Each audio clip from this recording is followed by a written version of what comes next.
I haven't done a review in a while, so let's do it over The Bear Season 3. So Season 3 of the critically acclaimed show The Bear just came out, and it's safe to say people are split on it. And as much as I adore the first two seasons of the show, I will say this newest season was a bit of a downgrade from the previous. I don't think the show is ruined by any means, or that the season didn't have positive attributes, but yeah, something about this season just felt off, so let's discuss it. So if you don't know what The Bear is, I'm not going to give a recap because 1, you should have already watched the show by now, it's amazing, go do it, and 2, I want to get to the heart of my issues with the season. So from this point, I'm just going to assume you've watched the show and know what I'm talking about. Without a doubt, the biggest problems this season are the lack of direction, over-reliance on montages, and way too many characters sitting around talking without having any overarching significance. Now this isn't a writing mistake, as it was the clear intent of the writers. This season is basically subverting the expectations of what we've come to expect out of the show, which is fast talking, fast editing, high stress, and some sort of ticking clock element for the restaurant to achieve before they go under. But I think that's where this season falls flat. I don't think this season is working for people because there genuinely is no overarching significant plot line this season. It's pretty much repeating the same stuff we already know without adding anything new. I think the point was that they finally turned the restaurant into something significant, and now they're in a state of now what? Carmy and the others finally achieved the excellence they were wanting, but it's still not enough to satisfy them. But the problem is it's just episode after episode of each character getting frustrated at their current place. I think this case of repetition affects no one more than Carmy. I found Carmy to be very annoying this season, and I think it has to do a lot with the fact that we already know what's wrong with him, and they don't explore any new avenues. From season 1, we were on his side trying to save his brother's restaurant, and at the same time try and deal with ungrateful employees and toxic family members. He was such a calm and collected man in this crazy environment who more than gained the audience's sympathies. In season 2, we get not only more context of his upbringing, but we finally see more reasons as to why he feels a need to make his brother's restaurant work. We know that Michael commits, and watching him get angry with himself after Carmy suggests opening a restaurant together really hits home. It adds a lot more context and heartbreak into Carmy's self-loathing and critical mindset. From last season, we probably see him at his lowest after the amazing locked in the fridge fight he has with Richie. Someone finally calls him out on his self-loathing, and the character was in a very interesting place for further expansion. But in this season, he decides to make a new menu every night for the restaurant. He believes this will propel them forward, but the cat's out of the bag. We know, the other characters know, and he knows he's doing this as a form of punishment on himself for the things he said to Claire, and to a certain extent Richie. Not only is this a clearly stupid idea Carmy has, but I hate how barely anyone calls him out on it. Richie does in a very heated debate for like one episode, and then that's kind of it. I mean, yeah, everyone is stressed and overwhelmed, but nothing really got explored there. Also, the insanely built up conflict between Carmy and the teacher who traumatized him was so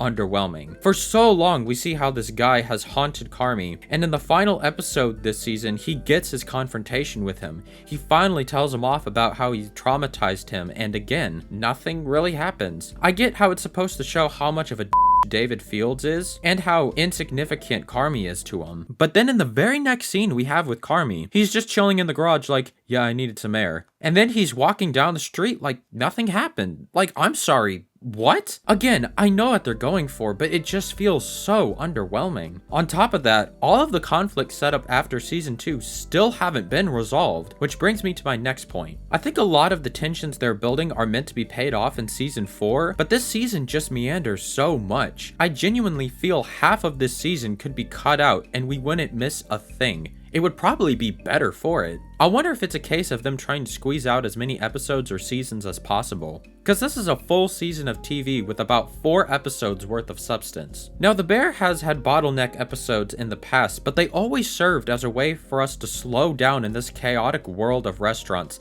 and dysfunctional family drama. Or sometimes it's a way to add more context to the character's backstory and juxtapose with where they're at now. But when every episode in a season feels like a Bear tribute video, it gets very difficult to hit the play next button. Like, for example, this season's best episode is the backstory to Tina's character and how she became a chef at Michael's restaurant. It's by far and away the most engaging plot-wise and emotionally. Really good stuff. But the problem is this episode is completely pointless to the season. If you were to take this out of the season, nothing would change, especially with Tina's character. The things brought up with her son or her husband's job could be further expanded upon in season 4, but in an already meandering season filled with nothing happening, this felt like a random episode thrown in the middle. None of the things brought up in this episode are hardly ever or never mentioned again in the rest of the season. Even in season 2, when we get a flashback in the episode Fish, not only does it explain Michael's relationship with the family before his death, but it also goes into more detail about Donna, the kid's mom, and why she's treated as an elephant in the room whenever she's brought up in conversations. It's because she's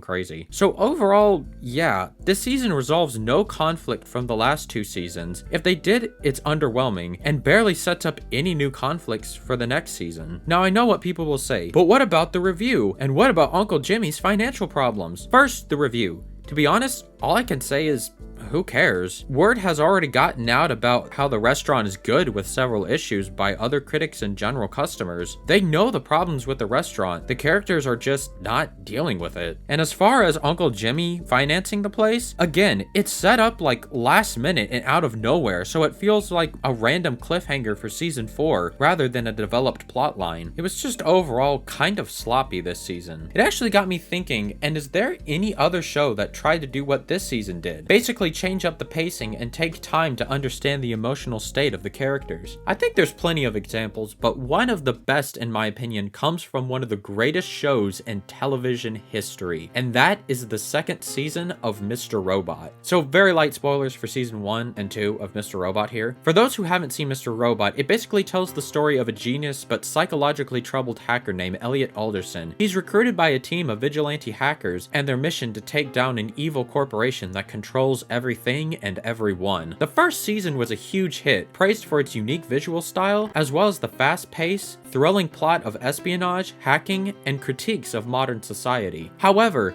Season 2 subverts expectations by slowing way down and having the characters reflect on what they did last season. At the end of Season 1, Elliot and his group were successful in hacking the corporation they wanted to take down, but it turns out it didn't really fix society's problems.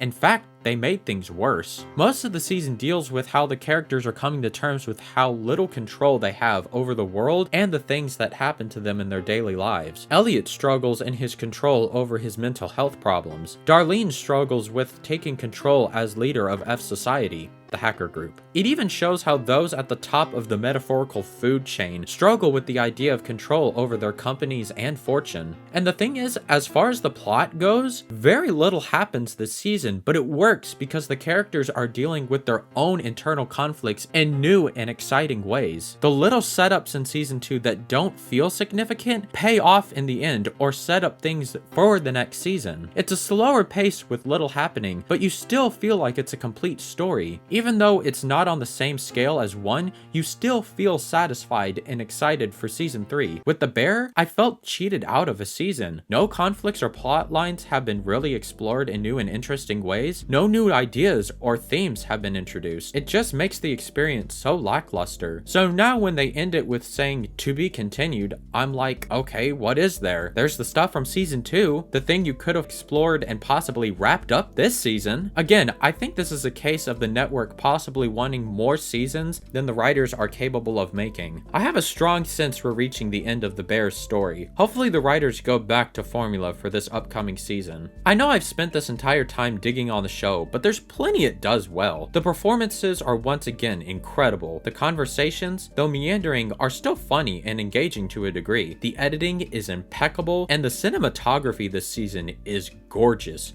I mean, just look at this one shot.